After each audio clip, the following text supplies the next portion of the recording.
কথাগুলো শেষ পর্যন্ত শুনে যাবেন। ভালো লাগলে ভিডিওটা শেয়ার করে দেন।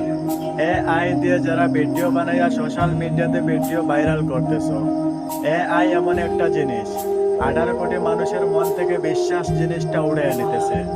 এআই বাংলাদেশকে এমন এক পরিস্থিতির কাছে নিয়ে চলে যাচ্ছে যে বাস্তবতা যে জিনিসটা সেটাও মানুষ ভাবে এআই দিয়ে করা হয়েছে। আসলে তোমরা যারা এআই দিয়ে ভিডিও বানিয়ে সোশ্যাল মিডিয়াতে ভাইরাল করতেছো, ভাই কমসে কম একটা কথা ভাবা উচিত ছিল।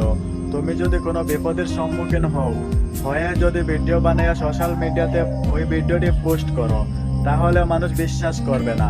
মানুষ ভাববে এটা এআই থেকে করা হয়েছে। আসলে বাংলাদেশকে এআই এমন এক পরিস্থিতির কাছে নিয়ে চলে যাচ্ছে যে বাস্তবতা জিনিসটাও মানুষ বিশ্বাস করতে পারে না। আশা করি আমার কথাগুলো বুঝতে পারছেন। সবাই ভালো থাইকো, সুস্থ থাইকো, নিজের শরীরের প্রতি খেয়াল নিও। ধন্যবাদ।